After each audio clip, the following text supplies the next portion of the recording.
আমি কোথায়? আগুন আগুন, এত কষ্ট সহ্য হচ্ছে না। সাপ সাপ,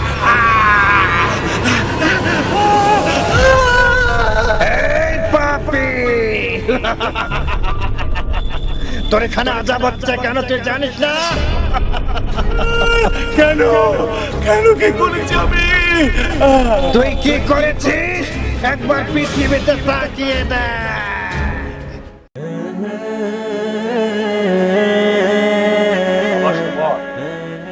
আজ থেকে এই বাড়ি, আমার জমি জমা, বিষয় সম্পত্তি, ব্যাংক ব্যালেন্স সবকিছু আমি তোর নামে লিখে দিলাম।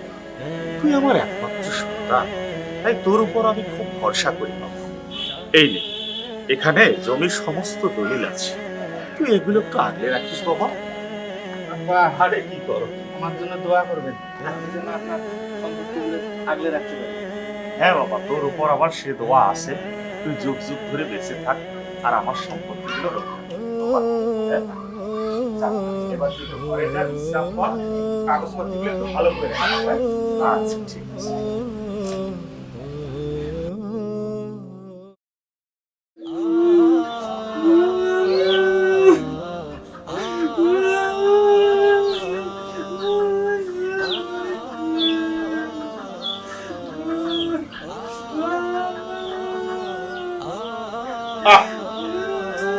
কি শুরু করলি আমি না? এই থাম তো, মরার কান্দন কানা শুরু করেছিস করে। আমি না, এভাবে তুই কাঁদতেছিস কেন? কি হয়েছে আমাকে খুলে কবি তো। আসার পর থেকে শুধু কান্দে যাচ্ছিস কান্দে যাচ্ছিস। বাবা, তোমার মেয়ে বোবা হয়ে গেছে। কেন কি হয়েছে? ওর বোবা হয়েছে কেন? আব্বা, আপনি এটা কাজ করছেন, সব সম্পত্তি আপনার ছেলের নামে লিখে দিয়েছেন। আমরা কি বানের জলে ভাসিয়েছি? আব্বা, আপনি এটা কাজ ঠিক করেন নাই। জামাই, তুমি জামাই মানুষ, তুমি আমার সম্পত্তির বিষয়ে কথা বলো কেন? হ্যাঁ, আমার সম্পত্তি আমার যাকে দেওয়ার মনে হয়েছে আমি তাকে লিখে দিছি। হ্যাঁ, তোমাদেরকে তো আমি কম দিই নাই। এই বিয়ার সময় কত গহনা দিলাম, এই সেদিন আসি তোমরা 1 লক্ষ টাকা নিয়ে গেলাম। আমি আমার ছেলে, একমাত্র ছেলে, আমি তার নামে আমি আমার সম্পত্তি লিখে দিছি। আমি তো তোদের সাথে বেইনসাফি করি নাই।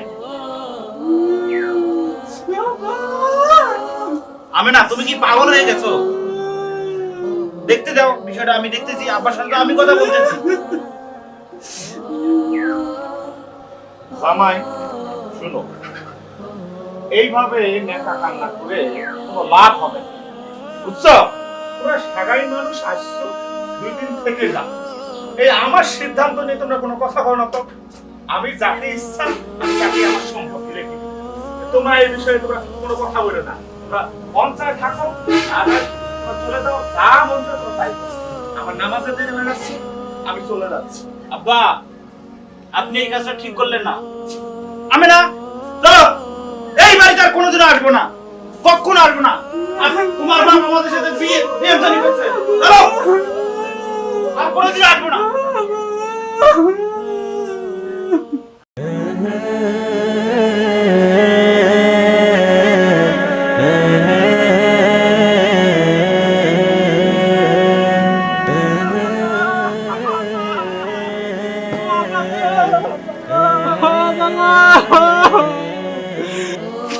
আব্বা, আমি তো পাগলি হয়ে গেছে আব্বা।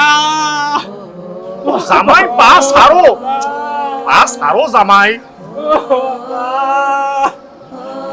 আরে তুমি তো বলবা কি হয়েছে, আমি তো কেন পাগলি হয়েছে? পাগলি হয়ে গেছে আব্বা। আরে সেদিনও তো আমি দেখে আসলাম, আমি তো সুস্থ মানুষ, পাগলি হবে কেন? কি হয়েছে আমাকে তো বলতে হবে নাকি?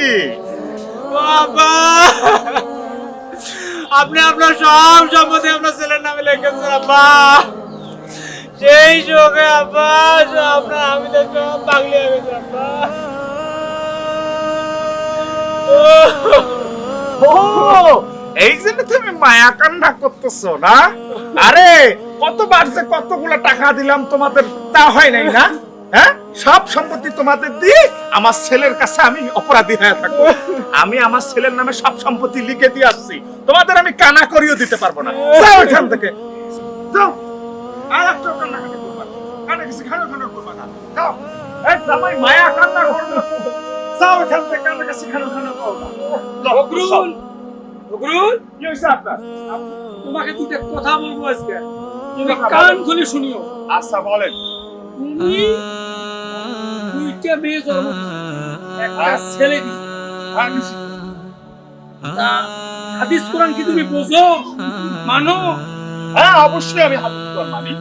মানলে তুমি তোমার একমাত্র ছেলেকে তোমার বিষয় সম্পত্তি বাড়ি ব্যাংক ব্যালেন্স সব দিয়েছো, মেয়ে দুটাকে তুমি ইতিম বানাও নাই?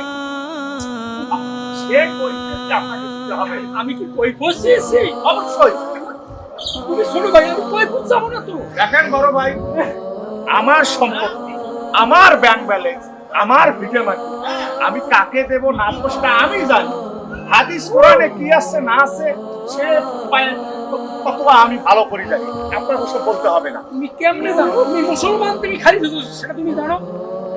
হকুল ইবাদত, যদি হকদারের হক আদায় না করা যায় জাহান্নাম, এটা কি তুমি জানো?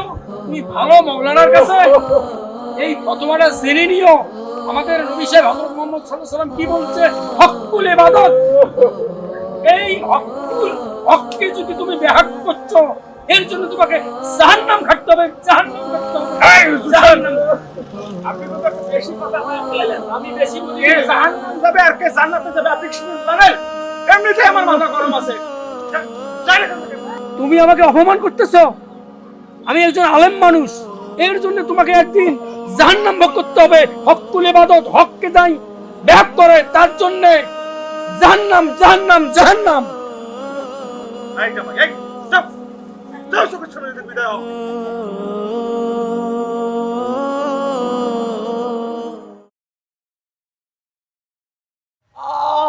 হে আল্লাহ, আমি আমার দুনিয়ায় যেতে চাই। আমি আমার পৃথিবীতে গিয়ে ভালো কাজ করব, 5 ওয়াক্ত নামাজ পড়ব, হকদারের হক দান করব। আল্লাহ, আমার আর সহ্য হচ্ছে না আল্লাহ। আমরা মানুষ, আমরা পৃথিবীতে এসেছি মহান আল্লাহ রাব্বুল আলামিনের দাসত্ব করার জন্য, কিন্তু আমরা পৃথিবীতে এসে মহান আল্লাহ রাব্বুল আলামিনকে ভুলে গিয়ে বিভিন্ন পাপাচার কাজে লিপ্ত হই। তাই আসুন আমরা এই ভিডিওতে শিক্ষা অর্জন করি, আমাদের প্রিয় নবী হযরত মুহাম্মদ সাল্লাল্লাহু আলাইহি সাল্লামের দেখানো পথ অনুসরণ করি এবং 5 ওয়াক্ত নামাজ জামাতের সহিত আদায় করি। আমিন।